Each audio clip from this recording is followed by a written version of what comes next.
Voltamos agora para nossa live. Eu estou com uma live temática. A live temática é Eu Sou o Coringa. Então eu estou fantasiado de Coringa para falar para vocês aqui. Não, na verdade eu sou agora um robô e eu vou mostrar para vocês que eu sou um robô, então eu posso falar com vocês, porque na verdade o André não tá aqui, o André tá dormindo, esse aqui é um clone robótico dele, cibernético, que tá aqui falando. Então, ó, abre e consigo falar com vocês. Não, na verdade eu estou pensando várias maneiras de nós chegarmos a conclusões científicas dos processos que envolvem a ciência na educação física, na nutrição, na medicina e na fisioterapia. Né? Então, brincadeiras à parte, até o Douglas chegar, podemos chamá-lo novamente.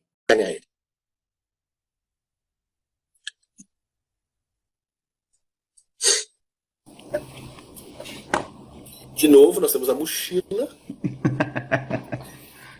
Pegando fogo aí? A primeira parte da live me deixou um tanto um quanto tenso no processo.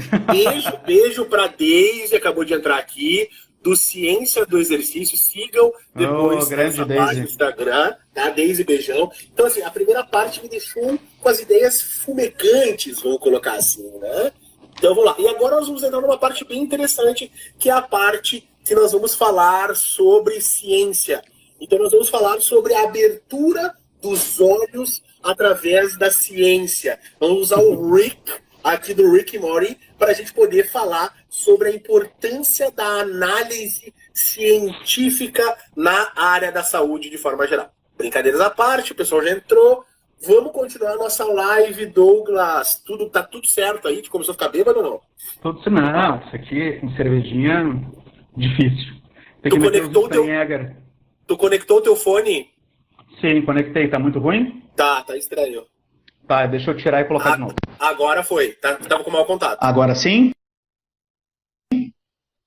Perfeito. Estamos com áudio agora. Perfeito. Sim. Excelente. Porque assim, eu tô esperando tu ficar bêbado pra gente começar a falar mal das pessoas. Porque daí Ótimo, adoro. Eu quero guerra. Aquele sem vergonha que fez aquele artigo que manipulou os dados. Sim. É simplesmente, olha só, não tem nada. Se vocês estão pensando que eu estou falando de alguém, não. Se está acontecendo alguma coisa no mundo, isso simplesmente é uma coincidência. Nós não temos nada a falar diretamente para alguém. Por favor, não interpretem isso e tentem nos processar, porque o máximo que vão nos tirar são as cuecas. E olhe lá. Né? Então, vamos lá, vamos continuar nessa brincadeira. O pessoal está entrando. Vamos lá. Entra. Então, tu estava falando a respeito que hoje tu estuda uma parte bem interessante, que é a análise da ciência, né? Você poder fazer a análise da qualidade dos artigos que hoje são publicados de forma geral. Douglas, eu vou te fazer uma pergunta. Se você pudesse dar uma dica para a gente a respeito disso, qual é que seria a dica mais básica de todas? Quem sabe analisar assim, a mais básica, o cara está lá na graduação, eu quero saber sobre qualidade de artigos. Eu poderia começar pela pirâmide de evidências, entendendo a pirâmide, sendo o início, o start? O que você acha? Pode ser também. Eu ia dizer que é buscar o certo. Né? E para te buscar o certo e ler o certo, que é o que acontece. Hoje em dia, a gente tem milhões de artigos sendo publicados durante o ano, enfim, nos dias e assim por diante. Nesse momento de epidemia também, a gente tem um boom de estudos sendo feitos para tentar descobrir, isso é muito bom. Contudo, a velocidade de tentar buscar a resposta para determinada pergunta acaba com que a gente faça trabalhos com uma baixa qualidade. Então, quando eu vou filtrar, por exemplo, fazer a busca, eu vou tentar, aí a gente tem que aprender isso, tudo isso é treinável, então eu vou ter que aprender a buscar o certo, filtrar de forma mais adequada possível, porque se tu colocar, por exemplo, num PubMed da vida, insuficiência cardíaca e exercício, cara, vai vir muito artigo. O que eu vou ler? Né? E baseado em algumas técnicas, né, que depois a gente pode conversar um pouco mais, a gente vai começar a filtrar já esses artigos para fazer a leitura depois do texto inteiro. Eu digo o seguinte, Douglas, porque assim, geralmente, nas graduações, a gente aprende. Nós chegamos na graduação, abre a porta da graduação e as pessoas dizem assim: olha só, aqui dentro a gente não fala de coisas que nós achamos, nós falamos só daquilo que está cientificamente publicado. Tá. Então, é essa nosso primeiro contato com ciência de forma geral. Tá? Então, esse é o nosso primeiro contato. Então, você sai da graduação, na grande maioria dos casos, entendendo que artigos científicos são importantes e que nós devemos ler esses artigos científicos. Então, esse é o primeiro contato, o primeiro passo. Só que dentro desse mundo de artigos científicos, nós temos tipos de artigos científicos. Né? Nós temos artigos que podem ser classificados conforme o nível de evidência, a contundência daquela informação. E aí, por isso que eu tentei puxar a coisa da pirâmide de evidências. Por quê? Porque seria um segundo passo mínimo, básico, para quem não teve contato com essas coisas. Eu concordo perfeitamente a respeito do buscar o certo. Só que até você ir buscar o certo, quem sabe tenhamos passos anteriores. Quando a gente entra na escola, tem o A de abelha, o B de bola, o C de cavalo, e aí depois a gente começa a juntar as pecinhas. Então, dentro desse contexto, eu gostaria que você falasse um pouquinho sobre a pirâmide de evidências. Bom, então assim, existe a pirâmide clássica das evidências, tá? Então, lá embaixo, vamos começar embaixo, nós temos o que seria em nível de desenho. Imagine uma pirâmide, tá, gente? Isso. Uma pirâmide, ele está falando da base dessa pirâmide. Isso. Lá na base, a gente tem opinião de especialista, por exemplo, tá? Então, assim, qualquer opinião de especialista é mera especulação, né? Depois nós temos, por exemplo, os estudos de caso, tá? As séries de casos. Depois nós temos estudos um nível acima, caso-controle, os estudos de corte, depois os ensaios clínicos randomizados e as revisões temáticas com meta-análise no topo. Contudo, gostaria de fazer uma ponderação. Então, teoricamente, na pirâmide clássica das evidências, nós temos as revisões temáticas com meta-análise no topo da evidência. Em 2016, não que seja regra, mas em 2016 foi publicado um artigo onde as revisões sistemáticas com meta-análise foram tiradas do topo. E eu já vou explicar o porquê. Tá? E aí, no topo das evidências, foram colocados os ensaios clínicos randomizados. Além de tirar as revisões sistemáticas com meta-análise do topo da pirâmide, em vez de ter linhas paralelas, nós temos linhas onduladas. O que quer dizer essas linhas onduladas? Quer dizer que dependendo da qualidade do estudo daquele tipo de desenho, eu posso em algum momento ter talvez um estudo de corte que pode me dar uma resposta muito de maior qualidade do que o ensaio clínico randomizado de baixa qualidade. Fuderam a pirâmide. Essa é a... Fuderam a pirâmide. Fuderam a pirâmide. O editor, depois tu bota um pi nesse negócio aí, porque o YouTube depois usar a bacana. Mas, tipo assim, cara, legal, bacana, mas complicaram a pirâmide de forma geral. Porque, assim, eu concordo, excelente, achei legal, muito bacana. Só que é o seguinte, essa pirâmide, com essas modificações, tudo mais, etc, ela parte do pressuposto que as pessoas consigam identificar o que é um estudo de corte, por exemplo, que vai ter mais força do que um estudo clínico randomizado, por exemplo. Isso depende de uma situação que é experiência, bom senso, análise crítica, etc., que são coisas extremamente difíceis de estarem todas juntas em um ser humano. Geralmente o cara é bom na análise crítica, mas o cara não tem bom senso. Né? Então, tipo, começa a fazer aquelas situações. E aí, assim, eu gosto muito da ideia de ensinar o passo a passo, dessa coisa da base da pirâmide. Olha, gente, olha só. Nós temos lá os estudos que apresentam dentro do vidrinho, in vitro.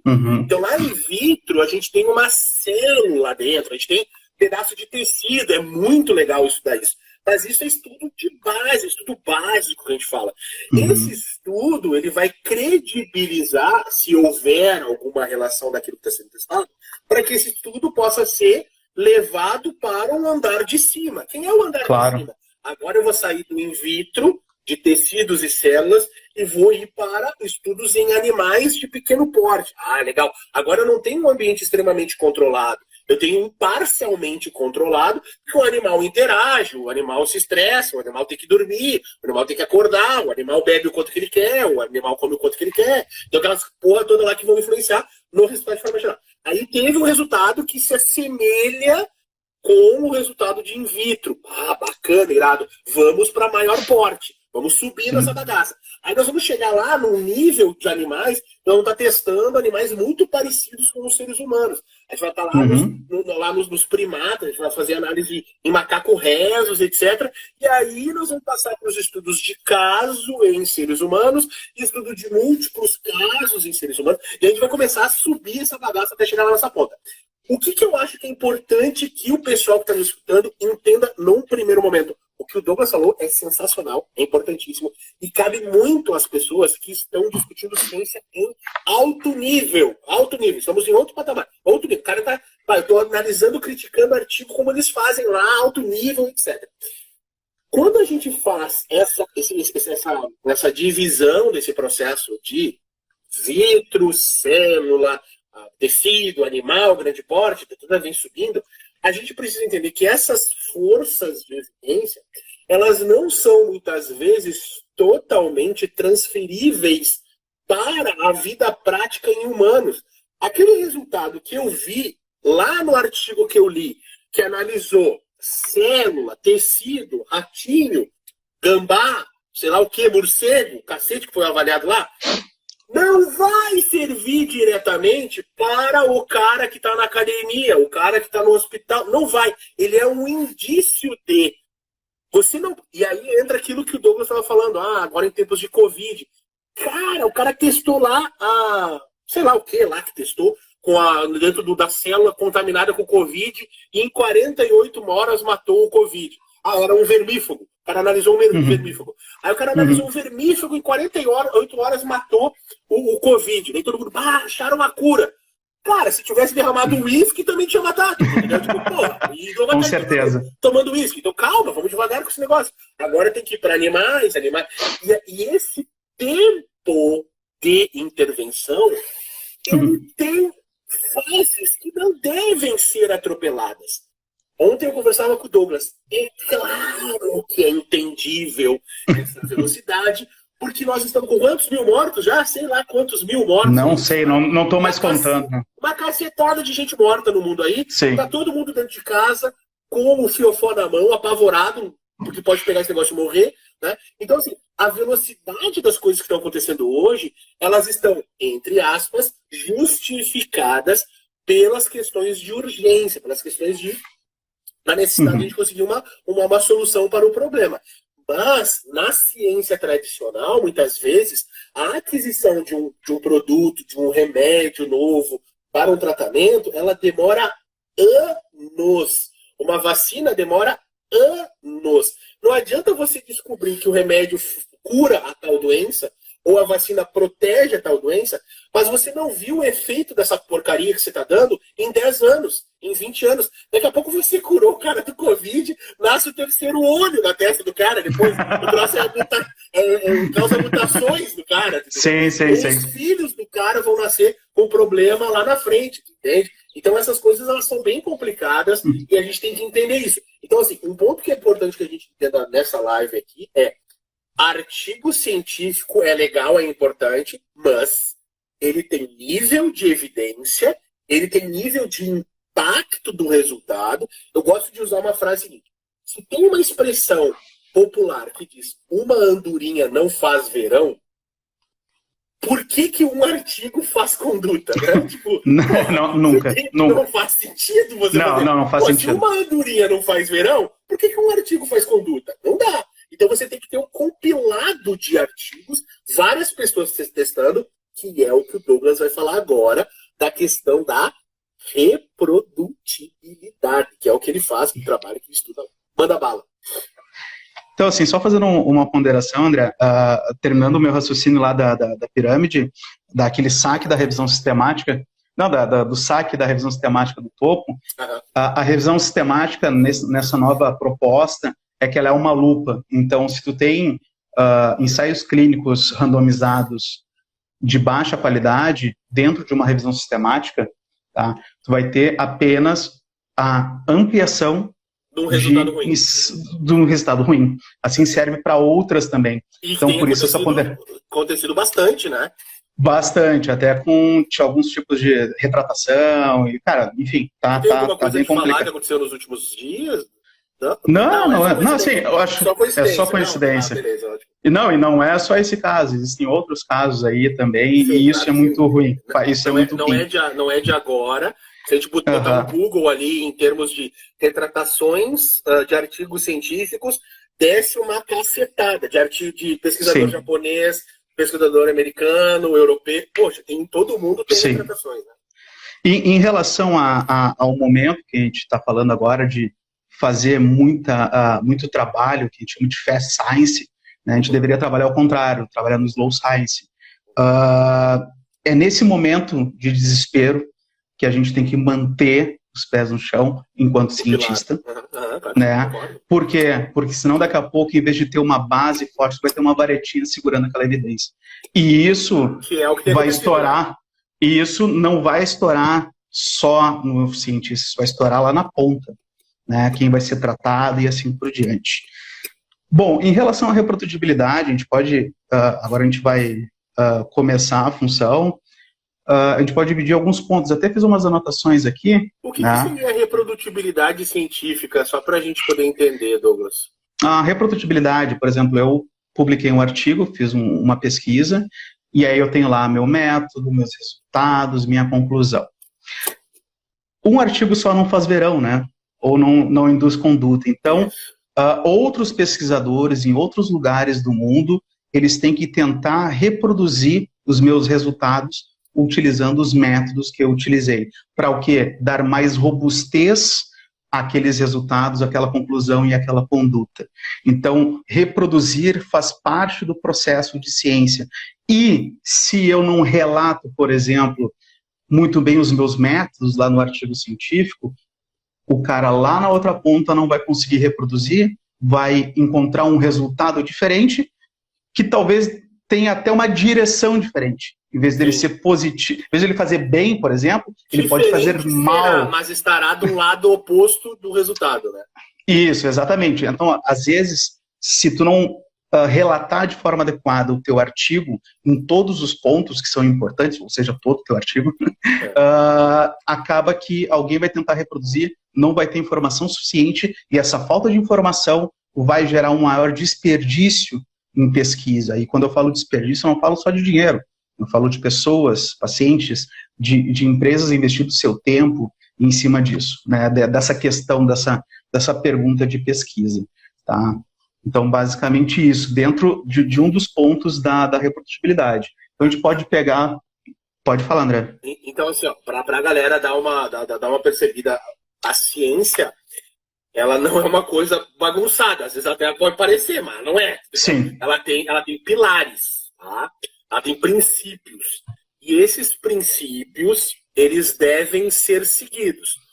O princípio mais primordial é você imaginar o seguinte: eu não tenho ninguém mais no mundo, tá só o André no mundo, e eu tô começando a entender o mundo que tá aqui na minha volta. Eu quero entender o que acontece aqui na minha volta. A primeira coisa, como cientista, que eu tenho que entender é: eu sempre vou duvidar daquilo que eu acredito. Esse é o princípio mais básico da porra do cientista. Ou seja, o ceticismo. Isso, ceticismo. Eu duvido daquilo que eu estou imaginando que seja verdade. Onde é que eu quero chegar a isso? Por exemplo, eu vou dar um exemplo. Talvez não seja o melhor exemplo, talvez não seja a melhor forma de transcrever, mas é um exemplo. Nós acreditamos, vou dar um exemplo, estou criando um exemplo agora. Nós acreditamos que tomar um gole de vinho todos os dias, ele faz bem. É isso que eu acredito. Por quê? Porque eu gosto de vinho, eu acho bacana o sabor, eu tenho amigos que produzem vinho, e eu acho que isso seria interessante. Dentro dessa análise, eu tenho uma pergunta. Será que vinhos tomados todos os dias podem fazer bem? Eu quero. A ciência, ela diz o seguinte: legal. Vamos testar essa situação. E quando a gente entende, pensa a respeito disso, a gente parece o seguinte, beleza, então eu vou testar se o vinho faz bem. Não, você não vai testar se o vinho faz bem. Você vai testar se o vinho faz mal. Não, mas como assim? Eu quero ver se ele faz bem. Não. Mas esse é o princípio da ciência. Você não está testando a sua hipótese. Você está testando a hipótese nula. A hipótese de que isso aqui possa não fazer mal. Então, quando eu faço uma pergunta e testo o vinho, eu não posso afirmar categoricamente que o vinho faz bem. Eu posso dizer, olha, no meu estudo, eu consegui mostrar que o vinho ele não faz mal. Mas então ele faz bem. Não foi isso que eu estou dizendo. Eu estou dizendo que, no meu estudo, ele não fez mal. Legal. Aí, o Douglas pega o meu estudo e diz, porra, legal o estudo do André. Eu vou reproduzir esse estudo. Aí ele vai lá, pega a minha metodologia, analisa a minha metodologia e diz, pô, legal a metodologia do André. O André tomou vinho tinto, da nacionalidade tal, da terra tal, da varietal tal, e ele reproduz esse estudo. E no estudo do Douglas, apareceu também que o vinho não faz mal. Mas em nenhum momento nós dizemos que ele faz bem. Aí está dizendo que, olha, a nossa hipótese é que ele faça bem. Mas nós estamos testando se em algum momento ele pode fazer mal. Aí vem outro cara e testa, vem outro cara e testa, vem outro cara e testa, vem outro cara e testa. Sim. E se todo mundo que testou, e tem que ser uma cacetada de gente testando vários tipos de vinho, várias quantidades de vinho, várias coisas a respeito do vinho, lá depois de muitos anos testando, nós podemos chegar a uma conclusão de que, olha só, depois de vários testes, nós podemos concluir que o vinho não faz mal, mas que ele faz bem a gente não consegue analisar isso. Não deve tentar analisar isso. Isso é o que o Douglas colocou muito perfeito, que é o ceticismo. A gente sempre vai testar. O cientista, ele duvida da sua hipótese. Ele não acredita na sua hipótese, ele duvida dela. Ele quer provar que ela está errada. E por tentar provar muitas vezes que ela está errada e não conseguir mostrar que ela está errada, ele parte para o pressuposto que, quem sabe, talvez ela possa estar certa ou menos errada. Essa é uma relação bem confusa da gente analisar, mas acho que é importante, é pertinente a gente falar isso, né? E para que esses testes aconteçam, é o que o Douglas está falando. Eu preciso transcrever a metodologia para que ele possa ler e dizer, não, bacana, vou reproduzir. Se eu esconder um detalhe, ou não mostrar esse detalhe, não é nem esconder, não é a palavra não é esconder, é não demonstrar, não transcrever esse detalhe, pode ser que o estudo do Douglas diga que o vinho faz mal. E aí a gente começa com discrepâncias de informação que vira uma bagunça. E é o que o Douglas vou te dar um exemplo, André, agora pegando na área aí. Tá indo já, mas bebe bastante aí. Eu sou beberrão mesmo. Beberrão mesmo. Eu vou devagar. Uma cerveja já me enche. Mas por isso que eu não fico bêbado, por isso que eu tenho que tomar Steinegger ou coisa do tipo para ficar um pouquinho fora. Mas pegando o exemplo da área agora, treinamento de moderada intensidade versus treinamento de alta intensidade para emagrecimento. Sim. Tá? Ótimo. E aí eu monto esse ensaio clínico e digo o seguinte, a minha hipótese, treinamento de alta intensidade é superior ao treinamento de moderada intensidade para redução de peso. Tá? Testo. Os valores de perda de peso são semelhantes. Nos dois grupos. Nos dois grupos. Qual é a minha conclusão? Normalmente as pessoas colocam treinamento de alta intensidade não é diferente de treinamento de moderada intensidade. E não está correto. O que seria o correto? Lembrando da hipótese, né? Qual é a minha hipótese? Treinamento de alta intensidade é superior ao de moderada intensidade para redução de peso. Essa é a minha hipótese. A minha hipótese nula é que não há diferença entre os grupos e a minha hipótese alternativa é que o HIIT é superior. Só que o que acontece? A conclusão correta seria treinamento de alta intensidade não é superior ao treinamento de moderada intensidade para redução de peso. Essa é a conclusão correta e não dizer que ele é igual. Porque se eu tivesse como afirmar que ele é igual, eu precisaria ter um poder de estudo muito maior. Precisaria de um número de pessoas maior. E aí a gente teria que fazer um cálculo para equivalência ou não inferioridade. E aí é outro tipo de coisa. É outra análise muito foda, que às vezes, assim, quando a gente faz um estudo, por exemplo, o estudo que a gente está falando, lá o artigo que a gente está falando, ele é extremamente específico para a população que nós estamos analisando. Não, e para hipótese testada, né? Isso, hipótese testada, básico, e para a população que nós estamos analisando.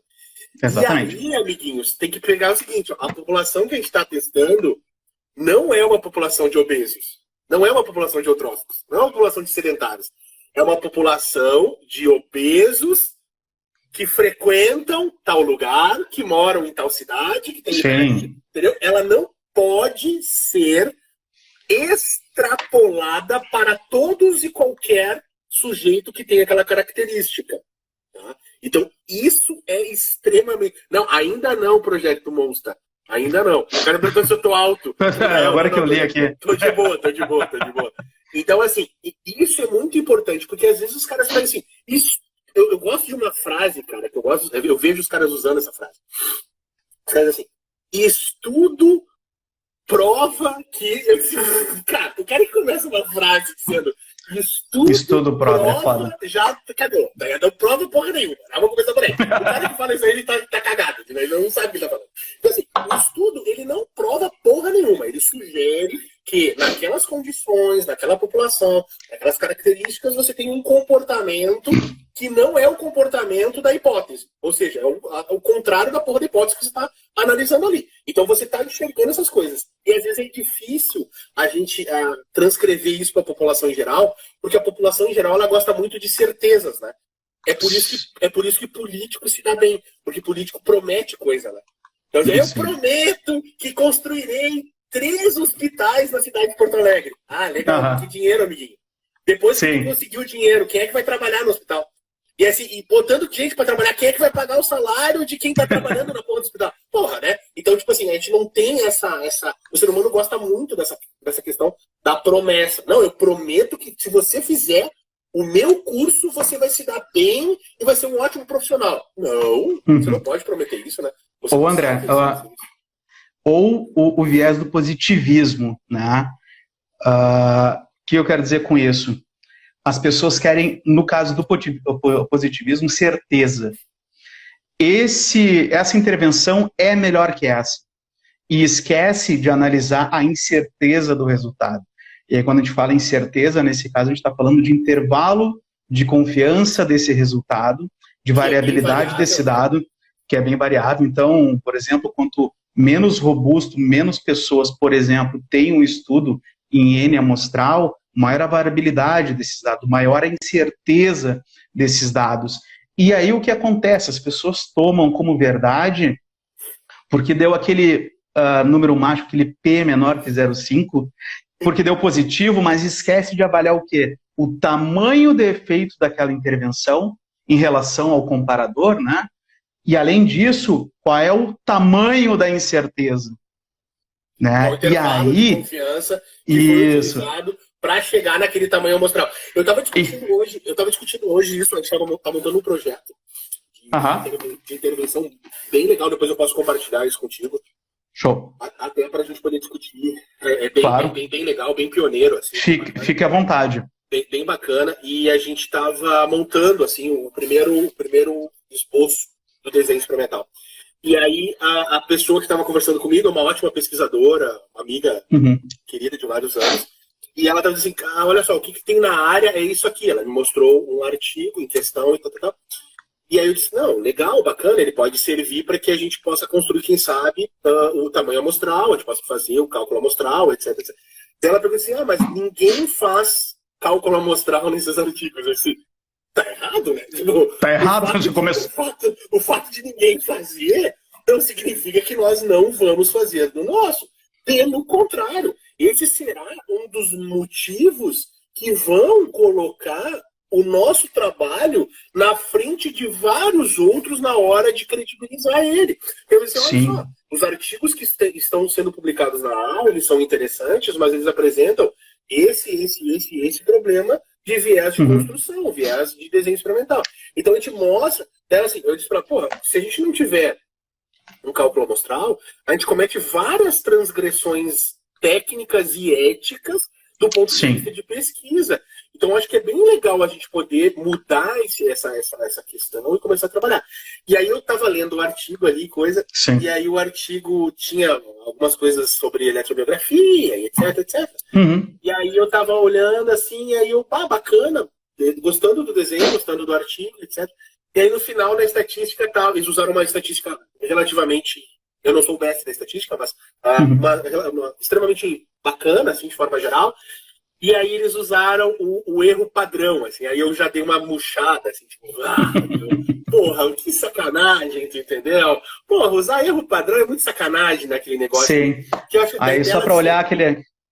Sabe, olhar aquela variabilidade. Isso, cara, e eu fiquei, porra, pra que fazer isso? Porque assim, eu acho que alguns artigos merecem usar o erro padrão, tá? Aí eu já vou te explicar o meu ponto de vista a respeito disso. Que assim, quando você faz uma análise estatística e você usa o erro padrão, eu acho que ele é interessante para mostrar assim, mesmo eu sacaneando, mostrando o erro padrão e tudo mais, não aparece diferença significativa. Eu acho que isso é legal. Mostra que o teu artigo, mesmo tu tentando mostrar que poderia haver de alguma outra forma a diferença estatística, ele não acontece. Agora, quando tem diferença significativa e você usou o eu acho tão falta de caráter assim do cara, entendeu? Do porquê fazer aquilo ali, sacaneando mesmo a ingenuidade das pessoas, porque poucas pessoas entendem a respeito. Eu não sou um expert disso, mas eu tenho um pouquinho mais de discussão com algumas outras pessoas. E, tipo assim, tem até artigos na literatura dizendo, olha, não se usa erro padrão, não faz isso, não tem que usar isso para rodar as coisas. Então, são vários pontos que a gente, como pesquisador, deveria ter mais informação. E aí eu falo isso e mostro a importância do trabalho que vocês fazem, cara. Para educar a gente, tu entendeu? Dizer assim, olha só, eu quero melhorar o teu trabalho, porque na próxima vez tu vai colocar um negócio, e quando tu colocar na mesa, os negros vão se arrepiar. E aí você tem umas meta-análises, por exemplo, que, cara, tem umas meta-análises que me assustam, assim, positivamente. Tu olha assim, os caras, velho, olha o controle que os caras tiveram, analisaram isso, controlaram aquele outro, puseram gráficos que tu olha assim, cara, como é que eu começo a ler isso aqui, cara? Sensacional, assim, sabe? A gravidade da preocupação que os caras têm. Dentro disso, tu tem visto muito na educação física esses problemas de construção, como é que é isso? As ciências correlatas, como é que é isso aí? André, assim, em qualquer área vai ter, obviamente, bons artigos e maus artigos, tá? Infelizmente, na sua maioria, nós temos artigos ruins, tanto na construção da própria questão de pesquisa, que é a base de todo o trabalho, por ser uma pergunta ruim mesmo, baseada em nada, às vezes, né? Bem como na construção metodológica do projeto para implementação dessa pesquisa. Para responder essa pergunta. Para responder essa pergunta. Então, assim, muitos erros de não reportar, por exemplo, uma coisa simples, a randomização, que tem como objetivo equilibrar os grupos, tornar os grupos comparáveis, não comparar banana com maçã, e sim banana com banana ou maçã com maçã.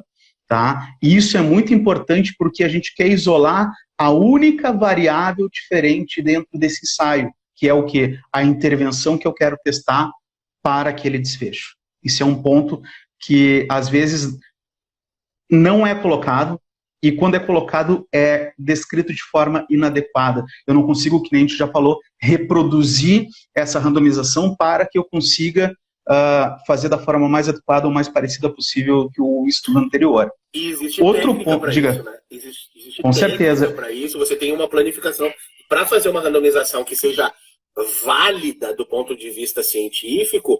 Você tem até programas para isso. Você tem várias técnicas para usar, né? Exatamente. Então, assim, por exemplo, vamos randomizar o grupo A. Vamos alocar esses pacientes de forma randomizada para o grupo A para o grupo B. Vamos utilizar o quê? Data de nascimento, par ou ímpar. Isso, cara, não é um tipo de randomização adequado. E aí quem que vai fazer? Vai chegar, esse cara é do dia ímpar, vai para o grupo A. Dia par vai para o grupo B. Isso não vai trazer equilíbrio. Dificilmente, se trouxer equilíbrio, vai ser muito ao acaso. Sorte. Vai ser muito ao acaso. Eu tive esse acaso. No mestrado eu tive muita sorte. A gente trabalhou com muita sorte total. A gente trabalhou com homens e com mulheres. E aí, beleza, vamos separar os grupos, vamos randomizar, não sei o que, Quando a gente olhou assim, mas peraí, a gente não separou, né, homens e mulheres aqui para fazer um equilíbrio, porque tinha, se eu não me engano, tinha mais mulheres do que homens. E aí existia a possibilidade de ter caído um grupo com mais mulher e um grupo com mais homem. Tipo, pô, esse é um viés do caralho. E aí, quando eu olhei assim, cacete, cara, caiu igual. Deu certo. Deu certo. Cara, que sorte da porra. A gente não tinha pensado. Muito acaso. Então, assim, fazer uma randomização de preferência por um computador, uma central, que nenhum dos pesquisadores que estão no estudo realize. Né? Exatamente, colocar um terceiro para realizar essa randomização e também o mascaramento da alocação, qual é a sequência dessa aleatorização, né? Dessa alocação é importante. Não tem site para isso? Tem site, né? Randomization.com, não sei qual. Porque seria bem legal um serviço né? Tipo assim, tá, beleza, olha só, tu me dá os sujeitos aqui, ensina como o cara colocar os dados, e agora eu vou sortear isso, vou randomizar isso, e te entrego a randomização pronta, entendeu? Esse é legal, um serviço bacana. Quanto mais terceirizado for, nesse caso, é melhor. Então, tanto a randomização quanto o cegamento o mascaramento da alocação. Outro ponto importante que eu vejo de muito erro é nível de cegamento. Tá? Então, por que eu estou trazendo esses dois pontos inicialmente? Porque tanto a randomização quanto o cegamento, ela vai influenciar no tamanho de efeito final, ou seja, no resultado final do teu estudo. E isso pode inflar o efeito daquela intervenção, de forma a mascarar... Ela é melhor ou pior de maneira mentirosa, errada. Mentirosa, exatamente. Muito longe do resultado da vida real, digamos, do verdadeiro, né? Que é o que o universo nos oferece aí.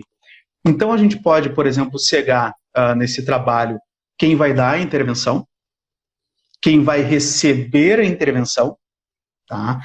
Quem vai avaliar o desfecho, isso é importantíssimo. Vamos pegar um exemplo de um ecocardiograma, eu estou avaliando fração de ejeção, e esse cara que está avaliando, no caso eu, nesse exemplo, eu sei qual é o grupo que esse paciente está participando. Tu vai olhar e aí, de outra forma. Eu vou olhar de outra forma. Então, como o ecocardiograma ele é uma avaliação avaliador dependente, eu posso estar sugerindo, pois cara é do exercício. Não, vai lá, olha, conscientemente tu pode estar sendo que ventrículo maravilhoso, irado, lindão. Que cavidade, tá contraindo bem, tá expulsando bem, fração de ejeção tal. É bem assim. Caraca. E aí tu pega um cara... Deixa eu fazer só uma adendo, que essa porra aqui é uma live de boteco, né, cara? Eu vi uma cabeça. Imagina, cara, a gente tentando fazer uma cantada numa mulher, assim, né? Nossa, tu tem uma cavidade bucal sedutora. Cara, tu tem essa merda. Tipo, porra, que ventrículo que você tem, né? Que ventrículo. Nossa, que estruturas anatomicamente perfeitas, sabe? Porra, que viagem, né, cara? Não, é bem isso. Doente, né, cara? Não, normal, isso faz parte, é muita loucura no dia a dia. E quando a gente é picado pela abelhinha, né, André? A gente acaba... É foda. Então, assim, na questão do cegamento de quem vai fazer a avaliação é muito importante também, por conta de sugestionar isso. Então, quanto maior o nível de cegamento, menor a interferência, tanto de quem vai dar a intervenção, de quanto quem vai receber a intervenção, de quanto quem vai avaliar, e tem um outro nível ainda, que é importante falar, de quem vai analisar os dados. Sim. Então, por exemplo, tu tem um estatístico que ele é cegado para os grupos, só diz assim, esse aqui é o A, que pode ser um grupo X, não sei, o outro é o B, que é o grupo Y, não sabe. E ele vai fazer exatamente o que foi prometido lá no protocolo de início do estudo, e só vai reproduzir aquilo ali e vai trabalhar os dados, velho, tá aqui teus dados, tá aqui teu resultado. Abre e vê, cara, grupo A é superior ao B para tal coisa e tal. Então é importante esses 4 níveis de cegamento. Mas isso acontece até mesmo no atendimento diagnóstico clínico, né? Pega, por exemplo, assim, você vai fazer uma ecografia, um abdômen total, por exemplo. O sujeito que está fazendo a coleta de dados não é o sujeito que te dá o resultado. Ele coleta, ele é o coletador, ele faz a análise Sim. lá em loco, ele faz a coleta das informações, ele manda isso para outro colega e o outro colega faz a análise daquela imagem, daquele parâmetro, Sim. enfim, até para não ter esse viés da contaminação do sujeito. Até porque tu tá vendo o sujeito, pode te compadecer com o sujeito, pode ter um monte de influência lá fora.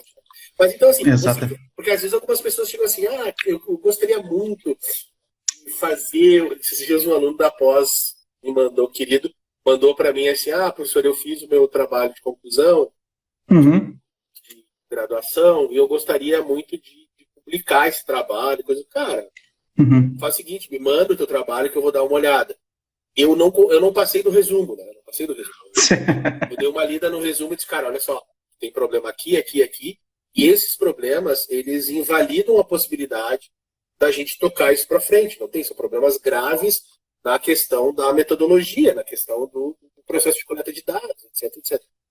Poxa, que pena, professor, eu queria tanto publicar. Inclusive, daí olha só, a inocência da pessoa. Aí, Sim. Inclusive, eu já mandei para uma revista, X, não vou citar o nome, para ver se vai ser publicado, mas a gente pode melhorar ele e publicar em outra revista. Olha só, meu querido, se você mandou para uma revista, você não pode mandar para outra revista. Sim, não é a casa da Joaninha, entendeu? Sai distribuindo essa informação.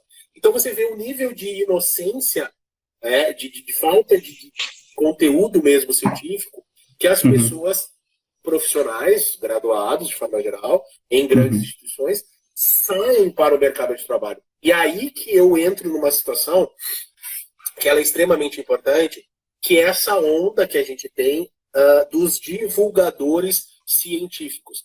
Eu gosto muito de fazer esse papel de tradutor, né? Então eu estou aqui, vocês estão falando, e coisas. Não, pessoal, olha só. Então, olha só, é assim, dessa maneira, tentar figurar um pouco melhor, mais simples, a maneira de transcrever as coisas científicas, porque a gente tem uma mania muito grande de falar para pares. E mesmo às vezes, os pares, eles não entendem o que a gente está falando. Vide essas publicações que elas são feitas agora nesse toque de caixa, no Covid. Ninguém produz um estudo querendo que esse estudo seja uma bosta. Ninguém faz isso. Sim. Eu vou desenvolver um estudo merda para que quando eu terminar ele, eu vou publicar, eu vou criar um monte de crítica nesse negócio. Não faz. O cara faz o trabalho porque ele não sabe como é que tem que fazer. Ele não entende como tem que fazer. Esse cara é pesquisador A, B, C, D ou E, lá, etc. Então, imagina o cara que está saindo da graduação, que ele está chegando lá na academia, e você diz para ele, cara, olha só, você tem que pegar uns estudos randomizados, duplamente cegados, e ter crossover, e não sei o que. Cara, o cara já parou na metade, ele não consegue. Ele só entendi. Então, cara, a gente tem um problema gigantesco dessa disseminação da ciência, disseminação de como fazer, de como analisar a ciência. E eu acho que tem um papel fundamental nisso, Douglas, que é conseguir, eu não sei como, tá? Mas conseguir fazer essa interface entre o que o pesquisador precisa e o que o profissional, o consumidor dessa pesquisa também precisa. Eu acho que tem muito divulgador científico, que eu vejo nas redes sociais, principalmente, que ele vai lá, pega um artigo, ele traduz o artigo, ele transcreve o que está no artigo, ele posta aquilo que está transcrito no artigo. Bom, isso, de certa forma, o Google Tradutor já faz. Né? Ele vai lá, você bota lá, ele traduz para ti, você traduz. Eu acho que o divulgador científico, ele tem que ir além de simplesmente transcrever o que está na pesquisa, mas sim de transcrever, interpretar e se dar o direito e a liberdade de aplicabilidade daquela informação. Então, eu acho que isso é um papel importante que a gente está faltando no mercado, esse tipo de divulgador científico. Que, por exemplo, com certeza. O Átila faz muito bem. Eu gosto muito do Átila, faz muito bem com certeza. É um puta de um pesquisador pesquisou muito tempo. Abraço, Átila. Fez uma pesquisa, trabalhou muito tempo com coronavírus, e ele faz um trabalho magnífico de divulgação científica no YouTube. Agora, com a crise do corona, está fazendo muito mais do que a gente esperaria de qualquer outro sujeito, tá muito bem mesmo, parabéns mesmo pelo trabalho, Atila, etc. Só que eu acho que a gente precisa de mais gente, né, esse nível. Sim, Você tem que ter um cara que fala para pesquisadores e tem que ter um cara que fala para a população em geral, que fala para o profissional em geral, de forma geral, né? Não, com certeza. E falta muito, na minha opinião, educação científica. Eu vou te dizer, que nem eu contei no início lá da outra live, eu fui ter contato com um artigo científico basicamente depois que eu concluí a minha graduação, de verdade, assim, sabe? De consumir, de ter que ir atrás, de tentar entender se aquele artigo ele é robusto, tem alta qualidade ou não. Foi depois. Então, a gente tem uma precariedade tanto no ensino de base, quanto até mesmo nas universidades, sabe? Eu acho que esse tipo de discussão, esse tipo de discussão que a gente está tendo aqui, e a gente pode aprofundar em outros momentos também, falta muito dentro das universidades. Para mim, o método, entender o método e fazer a coisa certa da forma certa é muito mais importante, porque resultado é resultado, meu amigo. O universo está aí, as coisas estão acontecendo. E aí tem uma frase muito bacana do professor Luiz Correia, tá, que é um cardiologista da Federal da Bahia. Eu, enfim, eu sigo ele, enfim, curto muito o trabalho dele, que ele diz o seguinte: qual é a diferença entre um pesquisador e um cientista? O pesquisador está preocupado com o resultado. O cientista preocupado com o método. Então, a gente tem que se preocupar muito mais com o método. E aí entra a questão de consumo de literatura científica. Né? Exatamente. Então, a gente tem que entrar, treinar a educação científica para conseguir separar o joio do trigo. Tá? Esse é o ponto fundamental. E isso é treinável. A gente praticando, a gente consegue, entendeu? Somos exemplos então, disso, né? Então, assim, sei lá, eu vou ler um artigo, vou lá, vejo a questão de pesquisa, tá? Leio a questão de pesquisa, pô, interessante. Aí eu vou lá na conclusão, leio a conclusão. Qual é a direção da conclusão? Melhora ou não? Tá? Ponto. Aí eu vou pro método. E aí vejo se o método está adequado. Se o método estiver adequado, aí eu vou pro resultado. Se ele não estiver adequado, nem olho os resultados. E muito menos leio a discussão, porque a discussão só serve para o cara engrupir e tentar vender o peixe dele. E aí eu vou entrar num ponto, André, que é bem importante, que é o spin, tá? Que é o cara torcer o dado, torcer a conclusão. Isso é muito importante tocar. Isso, ele dá uma torcida mesmo, no sentido de, vamos supor, tu tá avaliando dois grupos, o grupo A e o grupo B de exercício, tá? E aí tu tá testando mais uma vez o exemplo do emagrecimento. E aí tu tá avaliando qual é a tua hipótese. O grupo A é superior ao B para emagrecimento. E aí tu não encontra a diferença entre os grupos, mas tu encontra diferença no tempo. E aí, lá na tua conclusão, tu diz assim, ó, não há diferença nos grupos. Exatamente, não houve diferença entre um grupo e o outro, mas veja só, a diferença no tempo foi superior do outro. O cara faz uma ginástica estatística para deixar mais atrativo, coloca valores em percentuais, não coloca intervalo de confiança, e é a questão da incerteza que a gente já tocou, e positiva o artigo, sendo que o resultado ele é negativo. Tu não tem poder para afirmar a segunda parte, entendeu? Concordo, e aí, cara, e aí o que acontece? Por quê? Porque o ecossistema científico pede que lá, sei lá, de uma forma geral, estudos positivos, eles são muito mais atraentes, mais sexy do que estudos negativos. E aí a gente entra num outro ponto, que é o viés de publicação, né, André? O que é o viés de publicação? Os estudos negativos... Faz o bandido. O sistema faz o bandido. Não tem. Então, assim, tu pega um estudo negativo, velho, não vai ser publicado, engaveta.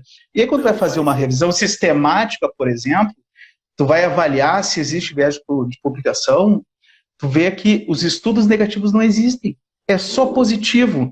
E aí o teu resultado sumário daquele estudo vai dar positivo, real, sendo que o que não é real, exatamente. Cara, é uns negócios. E aí uma outra coisa que eu encontro muito, também aproveitando o embalo aqui que eu já comecei a falar, que é o seguinte, André. Não, eu nem falo muito. Mas é de travestir o desfecho secundário de primário. Já ouviu falar nesse termo? Beleza, então eu vou explicar para o pessoal. Tu tem um protocolo que tu publicou lá, tu definiu o teu desfecho primário, tá? E aí tu colocou o teu secundário. Só que o teu primário ele não deu resultado. Aí tu defende o secundário como se fosse... Aí tu faz... Não, daí tu faz o seguinte, não, pior ainda, André. Tu pega o secundário e diz que ele é primário. Putz, tu sacaneia E aí o teu resultado, o resultado do estudo é positivo, não porque tu torceu que nem o spin, tu travestiu, tu substituiu. Aí esse cara encontrou muito nos protocolos, eu tô avaliando e tal, aí eu vou no protocolo para ver se o cara seguiu direitinho, quando eu vejo lá, como é que desfecho primário é esse que não tá aqui no primário, tá lá no secundário, aí tu vê o cara, que louco, o cara jogou pra cima e, velho, mas azar. É aquela coisa, o sistema faz o bandido. Sim. Cara, isso se resume em assistir o Batman e o Coringa, meu amigo. Os dois são frutos do sistema. Acabou. Sim. Entendeu? O sistema criou o bandido, o sistema criou o mocinho. Fato. Isso é fato. Isso se repete também no aspecto científico. Quando o cara... isso eu escutei demais isso. O teu resultado vai contra tudo que já foi publicado. Opa, só um pouquinho. Como? Só um pouquinho. Não era esse o objetivo do negócio? O negócio não era tu mostrar que existe uma outra ideia, uma outra visão, um outro resultado. Então, você pode chegar e dizer para mim assim, olha só, tu fez toda a metodologia correta, você aplicou tudo certinho? Apliquei tudo certinho, tive o rigor de coleta, o rigor de análise, tudo certinho, o resultado foi esse. Porra, baita resultado. Mesmo que ele vá contra o que está sendo reproduzido. Cara, eu digo para os meus alunos assim, cara, olha só, na boa, é uma quantidade absurda de estudo dizendo o óbvio, repetindo o óbvio. O exercício físico melhora a saúde. Vá. É sério mesmo? Porra, se alimentar bem faz bem para a saúde. É que faz. Porra, sério? Porra, se tu pegar aquelas merda lá que os caras escreveram lá 400 anos antes de Cristo, os caras já falaram isso. Só um pouquinho. Sim. Tu quer descobrir, meu amigo? Tu tem alguma dúvida que exercício faz bem? Tem alguma dúvida que se alimentar bem faz bem? Qual é o problema? Qual é a dúvida? E aí os caras... É que nem... Eu brinco assim, cara, tem muito pesquisador que é que nem recomendação de proteção solar. Porra, parece que todos os anos os caras repetem a mesma coisa. Estudo mostra que exercício físico é capaz de melhorar o diabetes tipo 2. Tem que fazer um novo pra saber essa merda aí? Porra, vamos analisar o mecanismo, vamos analisar outras coisas dentro do contexto. Agora, tipo assim, exercício físico é importante para o emagrecimento. É que nem todos os anos tu escuta. Olha, filtro solar tem que ser usado, porque das 10 às 4 fica... Beleza, mas porque todos os anos as pessoas estão indo para o sol. Agora, na ciência, você poderia economizar um pouquinho, que atropela um pressuposto. Cara, quando você faz uma pergunta, e essa pergunta ela não tem uma resposta vinda num primeiro momento, o segundo momento é você ir na porcaria da literatura e ver se alguém já respondeu aquele negócio.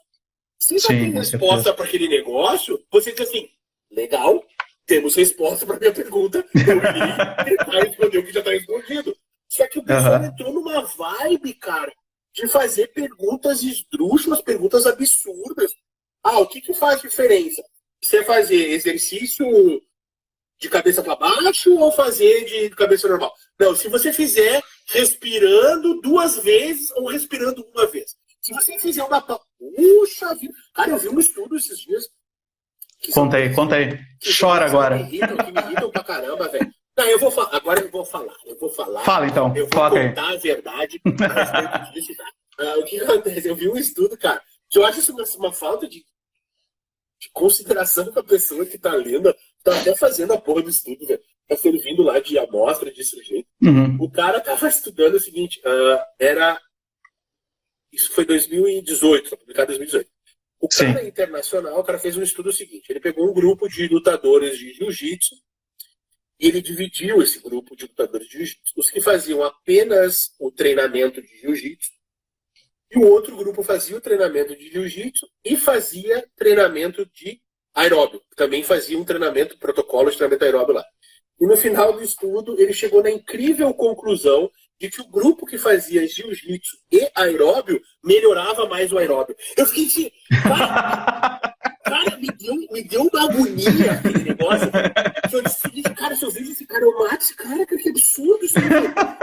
E publicado, velho, numa revista. Sim. Top do cacete. Não interessa, tá publicado. Revista, tá? Puta, cara, sabe? Até porque... Detalhe, aí tá, isso em 2018. Aí eu tô olhando lá, porque eu faço jiu-jitsu e coisa, ele tava dando uma olhada nas coisas. A gente tem algumas pesquisas com jiu-jitsu.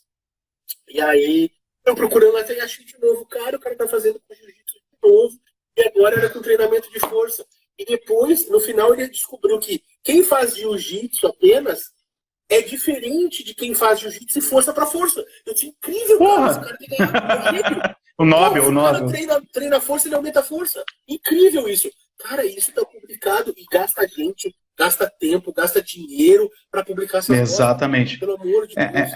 As perguntas que não tem mais fundamento de fazer. E aí também tem aqueles saltos lógicos, né, André?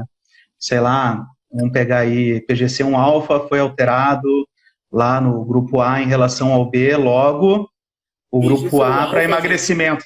PGC1-alfa é um marcador, tá, muscular que atua bastante em questões de biogênese mitocondrial, em várias sinalizações internas na célula muscular de forma geral.